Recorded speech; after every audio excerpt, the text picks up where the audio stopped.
Yipe, I hope I'm saying your name properly. I'd like to introduce you to my friends online. So this is Yipe. Oh, I've said it wrong already. Yipe Piirainen. Have I got that approximately right? Great, nailed it. I've really enjoyed listening to your music, which was really completely Ah, unknown to me before Global Music Match. So it's been a really lovely thing to get a chance to discover your music. Could you describe to all of us how you came to be where you are on your musical journey and where you're hoping that journey is going to lead you? oh man. Well, my story goes something like this, that I was born 1990 in this quite small town in the most eastern part of Finland called Joensuu. And in the 90s, Joensuu was the unofficial capital of Finnish skinheads, like kind of the neo-Nazi nasty people. So I guess my mom was thinking when I was a kid that what could be the furthest or the farthest place this kid to be from those neo-Nazi guys. So she took me to a folk dance group and I started to do folk dance as a hobby. And that's how I basically found and became really in love with Finnish folk music also. And then I started to also play different kind of instruments at early age, like I tried violin, piano, drums a little bit. But then like I was probably like 9 or 10 years old when I got my first guitar. And that was kind of love at first sight. I don't know, there was probably something really primal to me about guitar because my father used to listen so much Beatles and Eric Clapton and Carlos Santana and all these like super guitar gods and guitar music. And probably there's some really primal connection from my like time when I've been baby and when I'm being a child and listening that sound of guitar. And yeah, basically I started to play guitar. I started with a classical guitar, but then like naturally swifted to folk music also because the folk dance was also a big part of my life. But there was a little problem there that acoustic guitar doesn't have any background in Finnish folk music basically. Okay. There's no like guitar tradition in Finnish folk music. So then when I started to actually make plans for my future, like I decided when I was a teenager, I decided that I'm gonna pursue career as a professional guitar player. Mm-hmm. So then I kind of started to think that, okay, well, I want to play Finnish folk music, but there's nothing to kind of dig the material or tunes because there are no guitar tradition in our music culture, and it's so much easier for like guitele players, which the national instrument of Finland, really traditional instrument, or the singers, because we have really old singing tradition in Finnish folk music, or fiddle players, because fiddle is one of the key instruments in Finnish folk music, but there's no basically guitar music. So I kind of decided just to start to invent my own guitar tradition, and that's how I began doing this kind of fingerstyle solo guitar music, combining Finnish folk music and guitar music. I read also that you have your own dance company. So is that combining the folk dancing that Mm. you're mentioning from your childhood with the music, or how do you? Yeah, I danced until I was 19 years old. And then I kind of stopped performing as a dancer and focused my whole energy to playing music.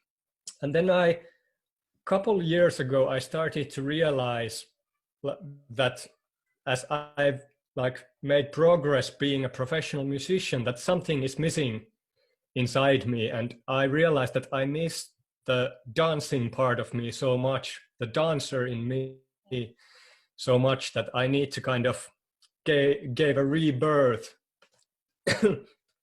to that also. And we started this kind of company where we have both professional musicians and professional musicians who are also really physical, so they know how to dance also. And then we have professional dancers who can also produce some kind of really good rhythm and maybe sing and produce some kind of music also. And now we kind of try to think how could we make really symbiotic performance out of these two elements.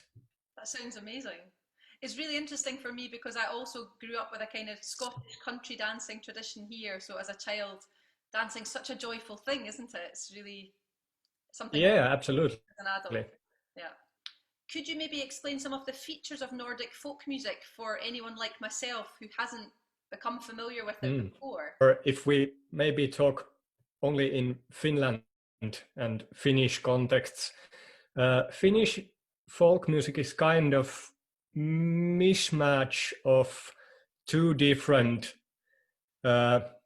aerial directions, if you know what I mean. Like the influences came from west, from Sweden, and then from the east, from Russia. So we have this kind of Slavic influences and then the Nordic influences from Sweden. And probably the oldest layer of Finnish folk music, which we call archaic folk music, is this kind of certain type of singing tradition where we sing what we call runo songs. It's kind of epic poems that are sung in certain type of 5/4 time signature, and these certain type of really like 5-note melodies, really this kind of basic and really long stories, really long tunes. And also this kind of archaic tradition goes with our national instrument guitele, which is kind of the one of the oldest folk instruments in Finland. The other part is the Western influence, which became more popular like in the 18th and 19th century. Right.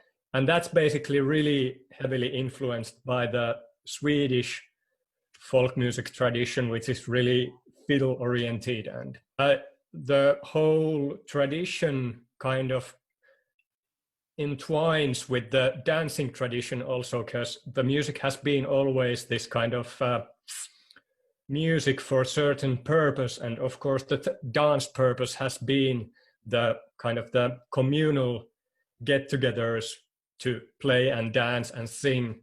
Of that, and it seems we have much in common with the Scottish folk tradition as well, where much of the music was based around communal singing and dancing at Cayley's. So I feel like we've got a lot of threads in common there. For you as a composer yourself, has your work been strongly influenced by any other particular composers or artists, as well as the tradition that you're writing within?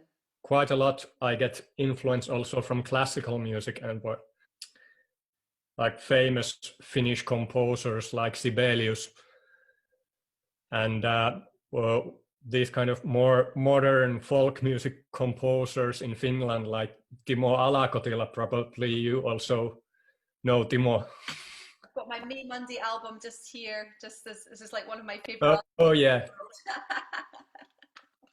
Yeah, right. Yeah, Timo's music is one of the biggest influences for me, and yeah, and I listen like really a lot like indie music, rock music, pop music. So influences come from various places. I brought this along just because I wanted to say to you, I was so excited to see that you had collaborated with Timo and Karen Tweed. Yeah. I think Yeah. Yesterday is such a stunning album, and I've been fascinated by Oh, it. yeah. I've watched the Yeah. piano playing because I'm a piano player myself. What was it like to collaborate with them, and how did that collaboration work? Timo is a teacher in the university where I studied folk music here in Helsinki, Sibelius Academy. So Timo was my teacher, my composing teacher in the academy. And um,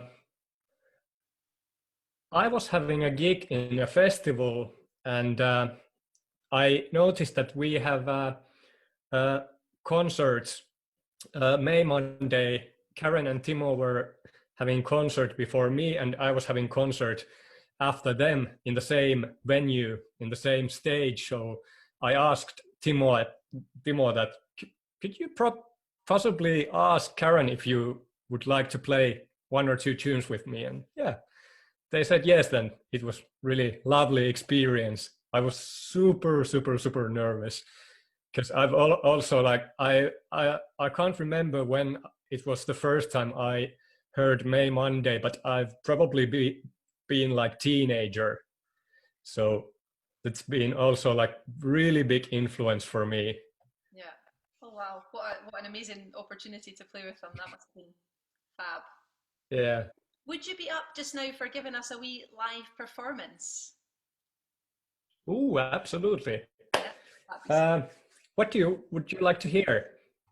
Well, I've been listening to some of your music on the instrument that you've made yourself, and for me, it was just absolutely Right. mesmerising. I don't know if you have that there. And also, it would be really interesting to have Oh, you explain how the instrument works, because the way that you're playing two instruments at the same time with only two hands is quite fascinating. yeah, well, yeah. So this is basically my new baby, which I call guitele, which is combination of acoustic guitar and the Finnish traditional national instrument kantele. Uh, the story goes something like that. Um, when I started I've done like 3 albums now playing acoustic guitar, instrumental music, and that thing that I was talking about earlier, that because guitar has no traditional background in Finnish folk music, it's always daunted me a little bit, and it has been always a really hard combination for me how to make really heavily Finnish folk music influenced music with guitar, because it always sounds like guitar music. So then I started to think that what could be a way to kind of take the guitar music even closer to Finnish folk music. So, and then I thought that, well, just put kantele here and you can kind of get the more this kind of Finnish traditional sound. And did you make And it yourself? no, I didn't. I have this really great luthier friend here in Finland who has built me now 3 guitars, and he designed with me the instrument and then built it. And this is now the kind of the first prototype of the instrument. And it's really like weird. It has no body, but it has really this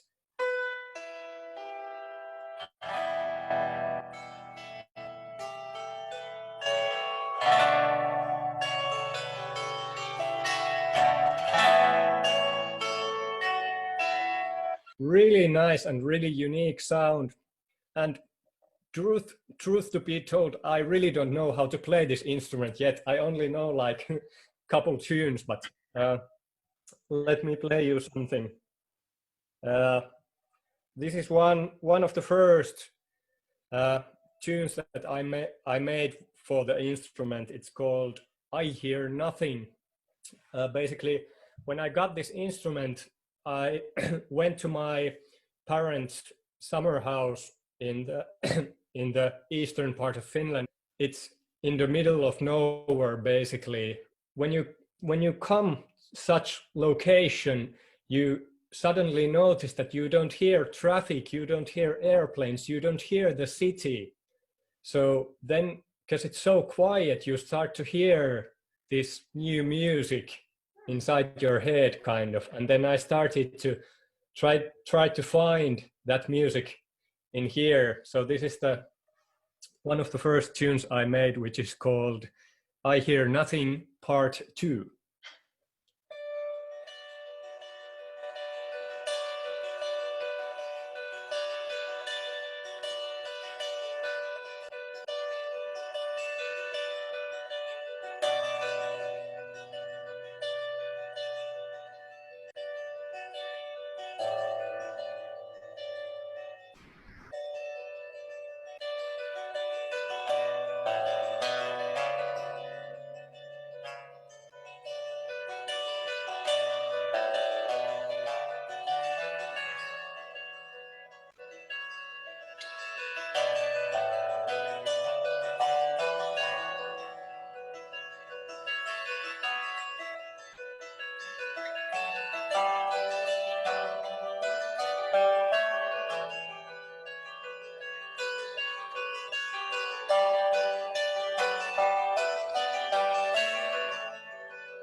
Where is it go?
That was so lovely. What a treat. Thank you. The instrument looks but also sounds quite rocky, so it's interesting that you said about kind of indie rock influences. I can hear a lot in there. You know, I feel I want to mosh slightly. I'm taking me back to my teenage years now. How do you feel about the whole online gig thing that's been happening with the pandemic and the possibilities of performing and sharing music more online as an option. Have you been doing much of that? For me, being on stage is about building energy on stage as much as I can, and then just push the whole energy to audience kind of, and watch what happens in the audience. And that you kind of can't do in online environment. You can't kind of feel the energy between audience and artist, because that's one of the most important things also about audience, that you get so much energy from live audience, how they react to your music, and the whole kind of atmosphere and the vibe in the concert hall or the club or wherever you're playing. So I miss it. Yeah, I'm completely with you. I think that whole the real human connection and the real energy in a room, or even here in Scotland, there's quite a lot of outdoor gigs now springing up despite our relatively poor weather. And I do feel that thing of actually being in a space with other humans is a really important thing that we're all missing. What do you think are the biggest challenges facing musicians right now? And what are your plans to kind of meet those challenges? Those people who are dependent on live gigs and incomes, it's really hard situation for them now. Yeah. So I guess you have to kind of you kind of have to be jack of all trades nowadays. You have to have like several areas where you can work inside music business maybe, or inside your musical genre, so that you are not so dependent, for example, streaming revenues or record sale, if there's any anymore. It's been really great having the chance to talk with you this morning and to listen to your beautiful music. And I'm hoping, and I'm sure that many of the people who are connected with me online will be really looking forward now to exploring more of your music and getting to know it, because it's fantastic stuff. So thank you for your time and for sharing your thoughts with us today. And looking forward to hearing more from you in the future. Yeah, thanks so much. It was nice to talk to you.